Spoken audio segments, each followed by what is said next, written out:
Hey everyone, and welcome to this explainer. Today, we're unpacking a really fascinating, honestly kind of paradigm-shifting concept from the writings of Xu Feng.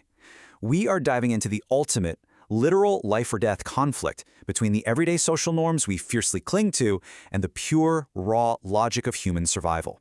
Think about it. We spend our entire lives building routines, collecting possessions, protecting our dignity, right?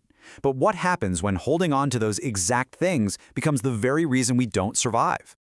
Okay, let's dive into this with a situation most of us have probably experienced. Imagine waking up in an absolute panic.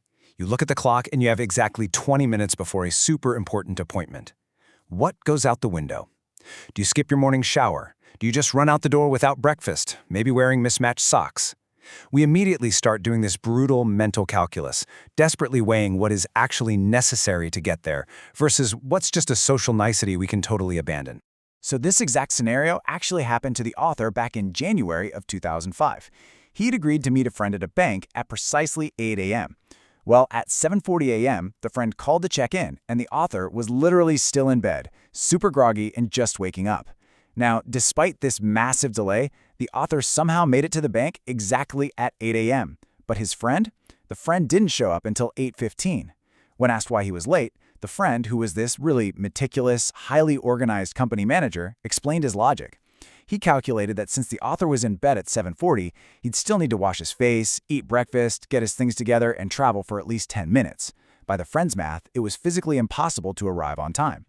I mean, this completely exposes a massive flaw in how we predict human behavior. The friend was relying entirely on conventional thinking. And yeah, in a normal, comfortable world, a person wakes up, washes, eats, and gets dressed in a very specific order. But the author used unconventional action because he was under the crushing pressure of a deadline.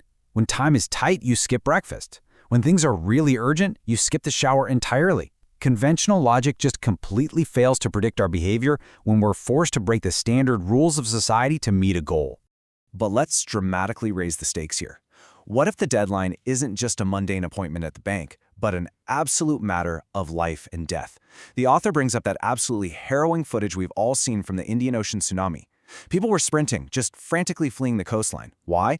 Because in a true extreme catastrophe, your dignity, your daily routine, your physical appearance, they mean absolutely nothing. Time instantly transforms into the only currency that matters.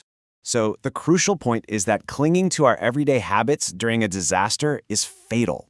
Imagine a giant unstoppable wall of water approaching and someone pauses just to tie their shoe, or they decide to quickly open their safe to grab a stack of cash for the road. That single minute spent preserving a piece of their normal life, their wealth, their tidy appearance, is the minute that costs them absolutely everything. If surviving means running out the door stark naked, then running bare-bottomed is literally the only logical choice you have left. Let's take this a step further with a really fascinating thought experiment. Imagine someone magically knows a deadly tsunami is coming, but they have a massive head start, like a full 9-hour warning. They run down to the beach, waving their arms, desperately warning the people relaxing on the shore, yelling, "Run, a tsunami is coming." How do you think the crowd would react? With 9 whole hours to spare, you'd logically think everyone would just calmly pack up their belongings and leave, right? Well, here is an incredibly dark irony about human psychology. A massive 98% of people would completely ignore the life-saving warning. They just sit right there on the beach soaking up the sun.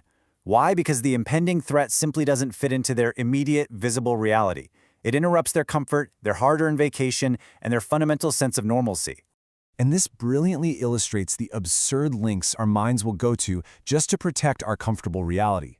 Instead of genuinely investigating the warning, people would immediately make defensive excuses. They'd say the whistleblower is just a crazy person. They'd claim he's jealous of their relaxing seaside vacation. Hotel owners would accuse him of trying to ruin their seasonal business. Some might even call the police, like dialing 110 in China, demanding that the authorities arrest the guy for spreading panic. They would much rather silence the warning than abandon their comfort. Okay, so if 9 hours doesn't work, let's systematically escalate the tension. What if the warning came only 30 minutes in advance? Would people run then? What if they could faintly hear the terrifying, deep rumble of the approaching water? What if they could just barely make out the towering, cataclysmic form of the wave on the horizon? At which of these desperately late stages do you think people would finally snap out of their societal trance, drop their pride, drop their possessions, and just run for their lives without looking back? Now, let's see how this builds into the ultimate test. The scenario shifts from a physical tsunami to a metaphorical one, a hypothetical, totally unprecedented cataclysmic event, a 5,000-year tsunami proposed to strike the Earth around the year 2013. If someone ran into the streets frantic with urgency, shouting that this metaphorical world-ending disaster was rapidly approaching, would anyone actually act on it? I want you to really ask yourself right now, could you do it? If the survival of your very being demanded it in a split second, could you truly walk away from your hard-earned bank accounts? Could you abandon that cozy home you spent decades paying for? Could you instantly drop your status, your hard-won power, and even run away, leaving behind your loved ones if they stubbornly refuse to follow? It is incredibly difficult to even fathom walking away from everything that defines our place in society. To explore this clash of mindsets, the author recounts a conversation he had with a visiting friend. When he asked his friend what he would do if this great cataclysm were real, the friend's response was pure, absolute fatalism. He casually said he'd just take it one day at a time. His logic was basically, hey, if everyone dies, I won't die alone, so what's there to fear? Plus, if science can't predict it, there's nowhere to hide anyway. The author, on the other hand, countered this by urging proactive preparation. He actually compared it to the biblical story of Noah, who spent 40 grueling years preparing an ark for a massive flood that literally no one else believed was coming. And the friend's immediate response to the Noah analogy? It's fascinating. He instantly shoots back, building an ark requires money. Without money, how can you build one?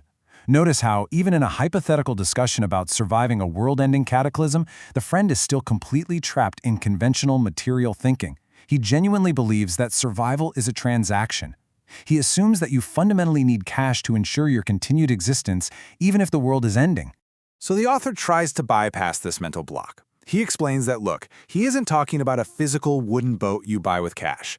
He's proposing the idea of a free, mentally and spiritually constructed ark, an internal preparedness that you simply have to choose to step into.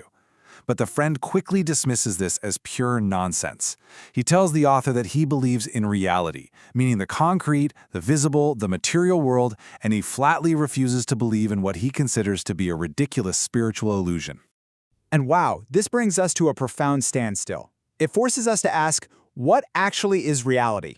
Is reality the money in your bank account that can completely vanish in a sudden market crash? Is it the physical house that can be washed away by a rogue wave in 60 seconds? Is yesterday reality? Is tomorrow reality?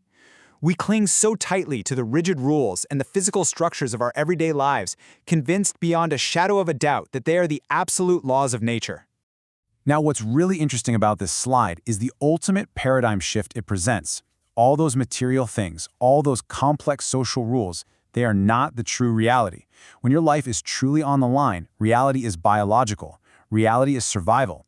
True reality is the willingness to instantly abandon all social constructs, all material wealth, and all dignity when the moment demands it.